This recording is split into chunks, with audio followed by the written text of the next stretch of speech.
জুলুম এত ভয়াবহ অপরাধ, এত ডেঞ্জারাস বিষয়। মানুষ হয়ে যদি আপনি কারোর প্রতি জুলুম করেন, কারোর প্রতি অবিচার করেন, কারোর প্রতি অত্যাচার করেন, আপনি নিশ্চিত থাকেন আপনি যত ইবাদত বন্দেগী করেন, জালিম এবং অত্যাচারীর অত্যাচার অবিচারের বিচার হওয়া ছাড়া আল্লাহ তাআলা একটি কদম কিয়ামতের ময়দানের সামনে যেতে দিবেন না।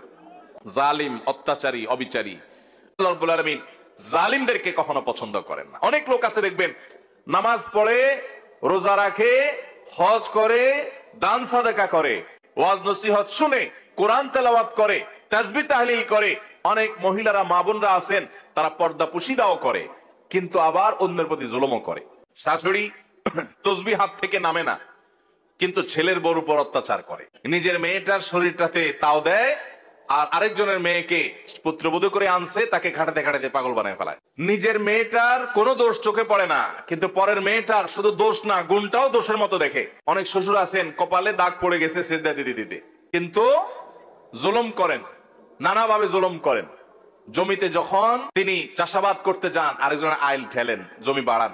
অনেক ভাইরা আছি আমরা, দুর্বল পেলে, গরিব মানুষ পেলে তাদের উপর অত্যাচার করি, তাদের হক নষ্ট করি, তাদের উপরে জুলুম করি।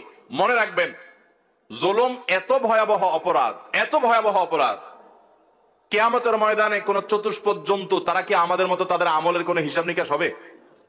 গরু, ছাগল, হাঁস, মুরগি, যত রকমের আল্লাহর সৃষ্টি আছে মানুষ ছাড়া, জিন ছাড়া, তাদের কোনো হিসাব নিকাশ হবে? হাঁস মুরগি যদি আরেকজনের ঘরে যায়া তার প্লেট থেকে ভাত খেয়ে চলে আসে, কিয়ামতের ময়দানে আল্লাহ তাদেরকে জাহান্নামের শাস্তি দিবেন এমন কোন কথা আছে? কারণ তাদের এইসব হিসাব নিকাশ নাই, এগুলো হবে মানুষের।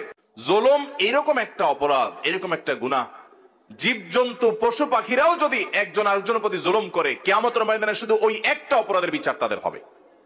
নবী করিম সাল্লাল্লাহু আলাইহি ওয়াসাল্লাম বলেছেন, শিং বিশিষ্ট কোন প্রাণী, ধরুন একটা গরু, সে শিং নাই এমন একটা প্রাণীকে যদি গুতা মারে, অর্থাৎ অত্যাচার অবিচার করে, দুর্বল যে তার প্রতি, কিয়ামতের ময়দানে আল্লাহ তাআলা ওই দুর্বলকে শিং দিবেন, অর্থাৎ শক্তি দিবেন, দিয়ে বলবেন যে এবার তুমি ওই সবল যে তোমার প্রতি জুলুম করেছিল, দুনিয়াতে তুমি তার প্রতিকার, তার বিহিত করতে পারো নাই, বিচার পাও নাই, আজকে তুমি তার প্রতিশোধ গ্রহণ করো।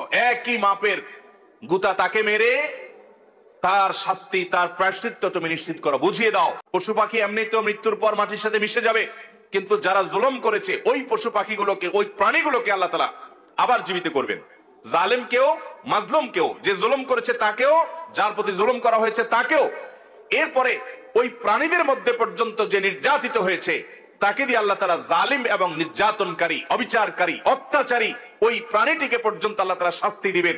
এরপরে বলবেন, কোন তোরাবা, যাও তোমরা মাটি হয়ে যাও। এবার মাটির সাথে তারা মিশে যাবে, তাদের না জান্নাত আছে না জাহান্নাম আছে।